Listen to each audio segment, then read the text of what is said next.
et bienvenue dans la 3e séance de notre unité Chaud de vent. Aujourd'hui, nous allons aborder un thème très important dans la cuisine et la culture française de manière générale, à savoir le pain et la boulangerie en France. Alors, pour commencer, nous allons vous immerger dans une boulangerie parisienne typique pour vous faire découvrir les différentes variétés de pain et de pâtisseries. Parce que oui, les pâtisseries et les viennoiseries sont tout aussi importantes que le pain dans le quotidien des Français. Vous connaissez ou avez déjà sûrement mangé la fameuse baguette et le croissant en forme de lune. Vous voyez tous ces pains et ces pâtisseries? C'est ce qui fait la richesse culinaire de la France. Alors, au menu d'aujourd'hui, nous allons vous présenter les différents types de pain, viennoiseries et pâtisseries que l'on trouve typiquement en France. Puis, nous allons fabriquer ensemble une baguette tradition. C'est ce que la plupart des Français demandent en boulangerie, croustillante avec une belle dorure. Nous allons également parler des adverbes de quantité et du temps de cuisson. J'espère que vous êtes prêts. Il est temps d'enfiler votre tablier et de retrousser vos manches. Voici déjà un peu de vocabulaire sur les différents types de pain, viennoiseries et pâtisseries françaises. Vous pouvez cliquer sur le lien ci-dessus pour écouter l'audio. Maintenant, nous allons voir ensemble comment préparer une baguette. La recette est juste ici. Je vais vous aider à préparer le pain. Pour cela, faites attention aux temps de cuisson. D'accord? Allez, c'est parti! Pour fabriquer une baguette, il faut beaucoup d'eau, assez de farine, un peu de sel et de la levure ou du levain. Alors, comment préparer une bonne baguette de tradition française? Tout commence par le pétrissage. On mélange à la main tous les ingrédients dans un bol.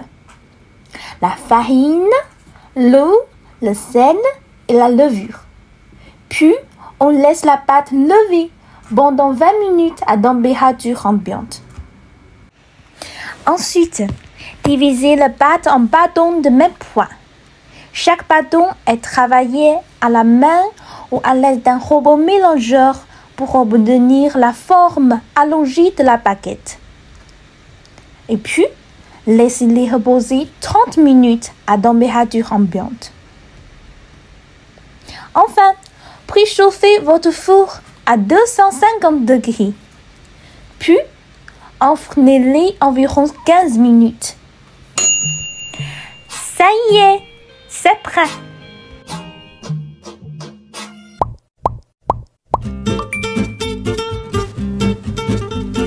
Les mots comme beaucoup de, assez de, un peu de servent à désigner une quantité indéterminée.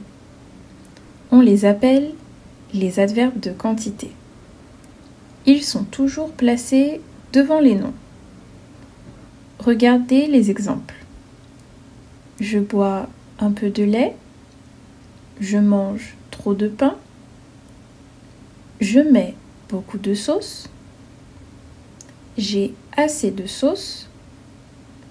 J'achète peu de légumes. Vous avez compris? Nous avons des exercices sur ce thème. Allez cliquer sur le lien pour vous entraîner. Récapitulons ensemble pour voir si vous avez bien compris. Le pain et la boulangerie font partie de la culture française. Il y a beaucoup de choix dans les pains, les viennoiseries et les pâtisseries. On utilise des mots spécifiques pour parler des quantités indéterminées. Nous l'avons vu dans la recette de la baguette. Je te les rappelle juste ici. Beaucoup de, peu de, trop de, assez d'œufs. N'hésite pas à t'entraîner dans les exercices. Tu sais aussi préparer une baguette grâce à notre recette de pain. Maintenant, dis-moi, quelle est ta pâtisserie préférée?